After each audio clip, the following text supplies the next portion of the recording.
Olá, alunos do segundo semestre, tudo bem com vocês? Vamos hoje começar mais uma aula de História, a aula de número 3, e nesta aula nós vamos estudar o Brasil pré-colonial, ok? Bom, Brasil pré-colonial é aquele período da história do Brasil antes da chegada dos colonizadores portugueses. Nós já vimos na aula anterior, na nossa primeira aula, como é que foi ocupado o continente americano. Nós vimos lá a teoria, né, do homem chegando pelo Estreito de Bering e também cruzando o Oceano Pacífico. Na segunda aula, nós estudamos sobre os povos pré-colombianos, né, onde nós vimos lá os astecas, os incas e os maias, além dos índios brasileiros do período. Estudamos um pouco sobre como é que eles se organizavam, a religião, a cultura, os aspectos de desenvolvimento. E agora nós vamos trabalhar especificamente os povos nativos do Brasil. Então vamos deixar astecas, maias e incas, que eram povos que habitavam mais México, América Central e a América do Sul, a América Latina, e vamos focar basicamente aqui nos povos que habitavam o Brasil, né? Então, para falar dos povos nativos do Brasil, a gente vale lembrar que antes da chegada dos portugueses aqui na América, existiam de 1 a 5 milhões de indígenas habitando esse território. Então, isso aqui já era terra de vários povos, né? Não era um lugar desabitado. Vale lembrar, a título de informação, que hoje nós não temos no Brasil mais do que 800 mil índios, né, pelo último censo. Então é uma redução drástica. Esse contato do português com o índio não foi nada vantajoso para os nossos nativos aqui da terrinha. Bom, no início, né, junto com os portugueses, além daquele povo todo, marinheiros e tal, veio aqui para as terras brasileiras este pesquisador, esse historiador alemão, Hans Staden, e ele foi o primeiro a escrever, desenhar e registrar como é que era o modo de vida dos nativos aqui que viviam no Brasil. Então, se nós hoje sabemos alguma coisa dos povos nativos do Brasil, é graças ao Hans Staden e um outro francês que veio para cá nas expedições e fizeram os registros, né? Entre os registros do Hans, ele registrava em desenhos como é que eram as aldeias, como é que eles se vestiam, o tipo de pintura que faziam e tal. Então esse registro hoje todo ainda existe, ainda está disponível, e é como a gente conhece o modo de vida desses nativos que viviam aqui naquele período. Bom, quando falamos de povos que habitavam o Brasil, eram vários, né? Dentre esses 5 milhões tinham vários, mas dois se destacam. Então nós vamos ter os povos tupi e os povos guaranis. Então, tupis e guaranis basicamente é a base dos nativos brasileiros. Eles habitavam todo o litoral e boa parte do interior do país. Então, se forem a título de registro, estes então são os nossos principais descendentes, eram os mais desenvolvidos, foram os que tiveram maior contato com o branco europeu. Então nós temos aí um exemplo de um povo tupi ainda hoje, né, essa foto atual, e nós vamos ter também exemplo dos povos guaranis, que ainda hoje tentam, na verdade, manter vivas as suas tradições, inclusive com a pintura corporal. Se vocês olharem neste mapa, vão ver a distribuição, né, dos povos indígenas aqui no Brasil na época do descobrimento. Então, esse amarelo ocre que está aí é a representação dos povos tupi, guarani. Então, vocês podem ver que eles se estendiam desde o norte do país, por todo o litoral até o Rio Grande do Sul. Então, são os mais expressivos, digamos assim. Mas, além deles, vamos ter aí outros povos, outras etnias que habitavam o país no período. Bom, falar dos povos indígenas que habitavam aqui, a primeira característica principal, assim, o que mais destaca neles, é que eles eram extrativistas. O extrativismo ainda hoje é uma prática de muitos povos e consiste em você viver daquilo que a natureza lhe oferece. Então, os nossos nativos daquele período e muitos nativos ainda hoje vivem basicamente da caça, da pesca, da coleta de frutos e da agricultura. A agricultura está destacada aí para vocês entenderem o seguinte: quando nós estudamos sobre os povos nômades e os povos sedentários, uma das coisas que fez o povo ficar sedentário, ou seja, fixar-se em um lugar, foi exatamente a agricultura.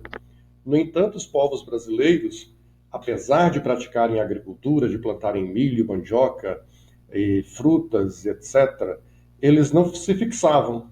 Eles só ficavam num período, por um período máximo aí de 4 anos, enquanto tinha recursos para serem explorados, depois partiam para um outro lugar, onde tivesse melhores condições, e futuramente voltavam para este lugar, quando ele já estava recuperado e podia, então, oferecer recursos aos indígenas. Então, extrativistas é essa característica dos povos indígenas de coletar, de viver daquilo que a natureza oferece, sem causar danos, né, sem causar maiores danos. Eles deixavam a terra descansar e posteriormente voltava a ela num outro momento. Bom, a pesca, né, principal fonte de alimento dos povos, esse caráter de pescador fazia com que eles se estabelecessem quase sempre às margens de grandes rios.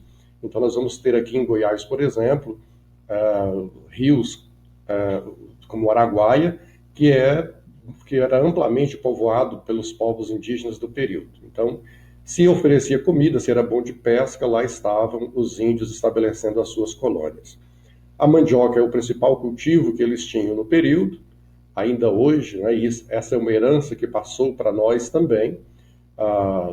Os portugueses aprenderam esse cultivo e hoje, basicamente, toda a população brasileira gosta de farinha, e isso tem origem indígena. E quando falamos de sedentários e nômades, nós já estudamos sobre isso, mas é sempre bom lembrar que sedentário significa aquela pessoa que está fixa, né? Nós, por exemplo, somos sedentários porque estamos fixos na nossa região, no nosso lugar, e não somos, por exemplo, o contrário, que são os nômades, que vivem de lugar em lugar, como são, por exemplo, os ciganos, né? Que são povos nômades que habitam em acampamentos daqui para ali, onde tiver melhores condições de vida. Nós temos aqui uma outra representação de uma taba indígena, né? Essas tabas eram o modo como as aldeias se organizavam. É lógico, isso aqui é um desenho, né? Nem todas eram assim organizadinhas, com cerquinhas, haviam aldeias muito rústicas, isso porque o nível de desenvolvimento dos povos não era o mesmo, enquanto uns estavam mais desenvolvidos, outros estavam menos desenvolvidos, mas dá para se ter uma ideia de como é que era a organização da taba, né, da aldeia indígena. Essa aldeia indígena, essa taba, ela era composta por várias ocas, né? A oca é a casa propriamente dita do indígena, e uma característica interessante é que as ocas eram coletivas. Então, eu não tinha a minha oca, por exemplo, para viver individualmente com a minha família. As famílias viviam coletivamente nesta grande oca que podia comportar aí de 60 a 160 indivíduos morando em uma única oca. Então, oca, uma casa coletiva dos indígenas. Essa é uma representação de uma taba, né, de uma aldeia indígena.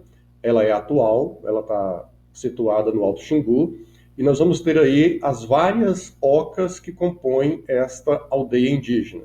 Dá para notar as várias trilhas também que tem, e é interessante que vocês saibam que uma oca, uma taba, uma aldeia indígena, não quer dizer que aquele povo se resumia apenas àquela aldeia. Então, haviam várias aldeias interligadas, eram como cidades hoje, todas pertencentes a uma mesma etnia, a um mesmo grupo de indígenas. Quando falamos então da alimentação dos indígenas, já falamos que a mandioca era o principal alimento, né, a base da alimentação indígena, mas eles também se alimentavam de mariscos, né, principalmente os indígenas que viviam no litoral, além dos mariscos, peixe, que é base da alimentação indígena, e frutas, né, de um modo geral. as frutas que eram encontradas na região onde eles habitavam. Falando então de alimentação, a gente passa para as práticas, né, desses povos. A maioria dos povos, eles tinham o conhecimento, né, do trançado, eles desenvolveram a técnica, a arte de produzir cestarias, e nós temos uma herança hoje, por exemplo, o jacá, né, que é aquele de transportar milho na fazenda, que é uma herança indígena. As cestas que nós temos e utilizamos em casa também têm essa origem. As esteiras, né, que tínhamos para dormir, a rede, por exemplo, e todas elas são cestarias produzidas pelos indígenas. Lembrando mais uma vez que isso, lógico, não era todos os povos indígenas, mas uma grande parte, os mais desenvolvidos, já tinham esse conhecimento. Além das cestarias, eles também tinham, principalmente a arte marajoara, né? Eles produziam artigos de cerâmica, né? Então já produziam potes, já produziam vasos, além de instrumentos religiosos, né? Figuras religiosas. Um outro domínio de técnica que nós tínhamos dos povos primitivos. Falando de divisão do trabalho, né? É uma comunidade, todo mundo trabalha, tudo que produz é dividido coletivamente, mas o trabalho era dividido por sexo. Então nós vamos ter funções que eram exclusivas dos homens e funções que eram exclusivas das mulheres, né? Então havia essa divisão sexual do trabalho. Por exemplo, o que cabia às mulheres fazer, executar? Elas plantavam, cuidavam do roçado, cuidavam dos filhos, da alimentação, do vestuário, da pintura corporal, produziam bebidas. Então esse era basicamente o trabalho doméstico, né, que ficava a cargo das mulheres. Aos homens cabia proteger a aldeia, caçar e a arte da guerra, né? Os guerreiros era a maior honra, digamos assim, era o nível mais alto de honraria que o indígena poderia ter, é participar da casta dos guerreiros. Exemplo aqui dos trabalhos executados pelas mulheres, nós vemos aí, enquanto a mulher está cuidando da cestaria, de fazer comida, de cuidar dos filhos, o índio está ocupado com as suas flechas e o filho ali do lado já aprendendo o ofício para seguir os passos do pai. Então a caça era este exemplo da base da alimentação dos indígenas, isso era uma função dos homens, e havia uma iniciação, né, para que os jovens índios também acompanhassem para aprender a arte da caça. E os guerreiros, quando falamos em guerreiros dentre as tribos indígenas, destacamos a tribo dos Tupinambás, que é considerada até hoje os maiores guerreiros, as tribos mais valentes, né, viviam da guerra. O chefe indígena, né, na divisão social dos índios, nós vamos ter o chefe, o pajé, que é o xamã da aldeia, os guerreiros e a base da sociedade, os anciões, que eram os índios, que eram valorizados na cultura indígena pela sua sabedoria. Essa organização social é definida pelo desenvolvimento, né, dessas tribos indígenas, e no campo da religião, a gente pode dizer que os índios eram politeístas. Nós já estudamos sobre politeísmo. Politeísmo é quando você cultua várias divindades, e esse politeísmo que os índios brasileiros praticavam é aquele politeísmo ligado à natureza. Então nós vamos ter, por exemplo, a adoração a Tupã, o deus Sol, Jaci, a mãe Lua, Guaraci, que era o protetor. Então nós vamos ter as divindades que esses indígenas tinham, estavam intimamente ligadas aos elementos da natureza. Além destes, lógico, tinha vários outros, e tudo vai mudar quando tem esse primeiro encontro com os portugueses, né? Os portugueses chegam às terras brasileiras, encontram os povos que habitavam o litoral. Muitos deles não têm contato, mas aqueles que têm contato vão ser ou escravizados ou enganados, de certo modo, para trabalhar para os portugueses.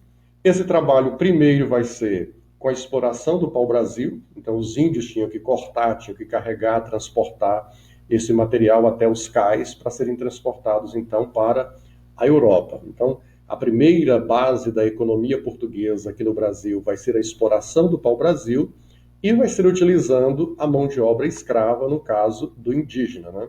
O pau-brasil que era utilizado para fazer a extração da tinta vermelha, que era a principal fonte, então, de aproveitamento dessa madeira. Além da exploração do pau-brasil, os portugueses também exploravam a venda de animais silvestres. Então, neste caso, os indígenas capturavam esses animais, entrando floresta adentro, e os portugueses levavam, então, para Portugal e aí disseminava para a Europa. Então, nós temos com isso que esse primeiro contato, a chegada do português em terras brasileiras, foi um desastre para os indígenas, de um modo geral, porque de 5 milhões cair para drásticos 800 mil, nós vamos ter aí as doenças trazidas pelos portugueses, que causou a dizimação de vários povos, e além disso, a escravização, que também causou aí a morte de vários indígenas, o fim de vários grupos. Vale destacar que há um folclore, né, uma cultura que diz que os índios não serviram para o trabalho e por isso foram substituídos pelo escravo africano, mas isso não é verdade, porque os indígenas, depois de serem enganados e comprados por quinquilharias e trabalhar em troca de chaveiros e espelhos e machados e facões, eles, para se libertarem dos portugueses, tiveram que lutar e, mesmo assim, ainda foram capturados e eram utilizados como mão de obra escrava durante todo o Brasil colônia. Então, essa questão de dizer que o índio não serviu por ser preguiçoso é uma balela. Na verdade, ele foi escravizado durante todo esse período, por mais de 300 anos, inclusive junto com o escravo africano, né?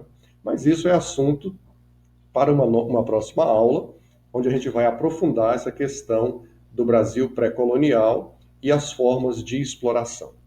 Espero que vocês leiam o texto de apoio, discuta lá no grupo, quando a gente for participar, que vocês possam trazer suas ideias, as suas concepções, depois de ter lido, para a gente poder fazer um debate legal, ok? É isso. Aguardo vocês, então, na nossa próxima aula e espero que todos estejam bem. Até lá.